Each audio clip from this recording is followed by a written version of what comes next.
নমস্কার বন্ধুরা, আমাদের খাট্টা মিঠা চ্যানেলে সবাইকে স্বাগত জানাই। আজকে আমাদের চ্যানেলে প্রথম ব্লগ। এতদিন তো চ্যালেঞ্জ ভিডিও অনেক দেখেছো। এবারে চলে এসেছি ছোট্ট একটা ব্লগ নিয়ে, আমাদের রান্না পুজোর ব্লগ।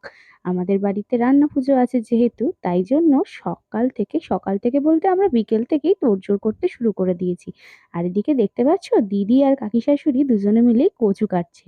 আর কিছুটা কচু আমাদের গাছের, আর কিছুটা কচু আমাদের ননদ পাঠিয়েছে। আর এই যে আমাদের আরেকটা ছোট্ট ননদ, আমার কাকি শাশুড়ির ছোট মেয়ে। আর এদিকে আমাদের ভাজার জন্য যা যা উপকরণ দরকার, যা যা সবজি দরকার, সব কিছু কেটে কুটে সব রেডি করা হয়ে গিয়েছে। এদিকে আলু, বরবটি, পটল যা যা মোটামুটি লাগে সব কিছুই রেডি। আর এদিকে মা নারকেলটা ভেঙে দিয়েছে, যেহেতু নারকেলটা কোড়াতে হবে, পিঠে হবে, নারকেল নাড়ু হবে, তাই জন্য মা এদিকে নারকেলটা ভেঙে দিয়েছে। আর দিদি এই ভাজার যেগুলো সবজি সেগুলোতে নুন হলুদ মাখাচ্ছে, যাতে রান্না করার সময় কোনো দেরি না হয়, তাড়াতাড়ি যাতে রান্নাটা হয়ে যায়। আর এদিকে আমি দেখো নারকেলগুলোকে সুন্দর করে কুড়িয়ে নিচ্ছি। তারপরেই আমাদের জোগাড় করা হয়ে গেলে আমাদের সন্ধে দিয়ে তৈরি মানে রান্নার এই যে তোড়জোড়, মানে এই আমাদের যে রান্না পুজোটা হবে, তার জন্য মা মনসাকে স্মরণ করে রান্না পুজোর তোড়জোড় শুরু করে দিয়েছে। তো আমাদের উনুনেতে হবে কচু শাক আর ঠাকুরের ভাত। ঠাকুরের ভাতটা যেহেতু আগে করতে হয়, তাই জন্য ঠাকুরের ভাত আর কচু শাক দুটোই আমাদের উনুনে করা হচ্ছে। কারণ আমাদের তো অনেক পরিমাণের কচু শাক করা হয়, তাই গ্যাসে করতে গেলে প্রচুর সময় লাগবে।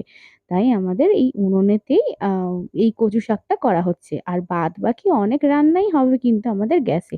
আর আমাদের এই শ্বশুরবাড়িতে আসার পরে আমরা দেখেছি যে আমাদের শ্বশুরবাড়িতে অনেক রকমের মানে পিঠে করা হয় আরকি। আমার বাপের বাড়িতে তো ছিল না, আর দিদিরও বাপের বাড়িতে এগুলো নাকি ছিল না। আর এই দেখো পিঠে করবে কিন্তু আমার শ্বশুর। আর এই পিঠেটা হবে আমাদের গাছের তালের রস পেড়ে সেটাকে গুড় করে রাখা হয়েছিল। সেই গুড় দিয়েই হবে কিন্তু আমাদের সব রকমের পিঠে। আর এই দেখো বাবা মানে তেলে ভাজার জন্য গুলে নিচ্ছে এই ব্যাটারটা। এটাও আমাদের গুড় দিয়েই করা হয়েছিল। বাবা এদিকে বসে পড়েছে পিঠে করার জন্য। পিঠেগুলো তেলেতে ছাড়ছে আর কিরকম ফুলছে তো তোমরা দেখতেই পাচ্ছ। আর এই পিঠেটা প্রতি বছরই বাবাই করে থাকে।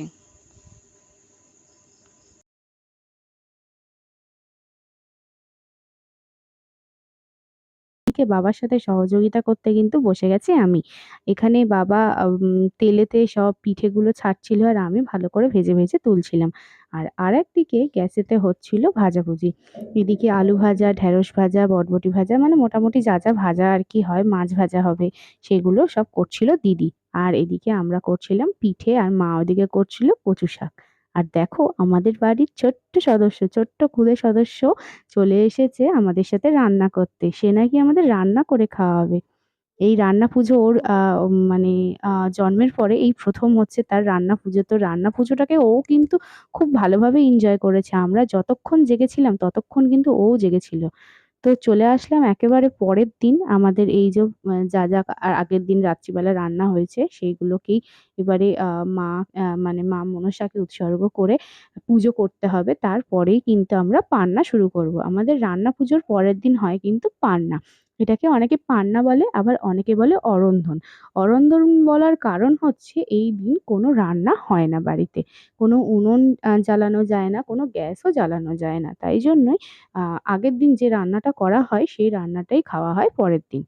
তো এই রান্না আ করার পরে আমাদের ঠাকুরকে হচ্ছে ১ম এ পুজো করে নেওয়া হচ্ছে। আর আমার যাদের বাড়িতে রান্না পুজো হয় তারা তো জানোই যে তাদের বাড়িতে কত লোকজন আসে এই রান্না পুজোর দিন খাওয়া-দাওয়া করতে। আবার অনেকে কিন্তু অনেকের বাড়িতে যায় রান্না পুজোর এই পান্তা মা উপভোগ করতে। আর এই যে আমাদের বাড়িতে পুজো করাও মোটামুটি কমপ্লিট হয়ে গিয়েছে। আর এরপরেই সব লোকজনের যাওয়া আসা শুরু হবে। আর তার সাথে কিন্তু আরেকটা ভালো জিনিস আজকে কিন্তু হবে। আমাদের যেহেতু রান্না পুজোর পরের দিন বিশ্বকর্মা পুজো হয়, তা বিশ্বকর্মা পুজোটাও কিন্তু আমাদের বাড়িতেই হয়। আমাদের বাড়িতে বলতে কাকি শাশুড়ি আর আমরা কিন্তু একই ভিটেতে থাকি। তাই কাকি শাশুড়িদের বাড়িতেই আ এই বিশ্বকর্মা পুজোটা কিন্তু হয়ে থাকে। হয়ে থাকে বলতে আগের বছর থেকে আমাদের শুরু হয়েছে। আর এবছরও তার কোনো ব্যতিক্রম হয়নি। এবছরও আমাদের বিশ্বকর্মা পুজো হয়েছে।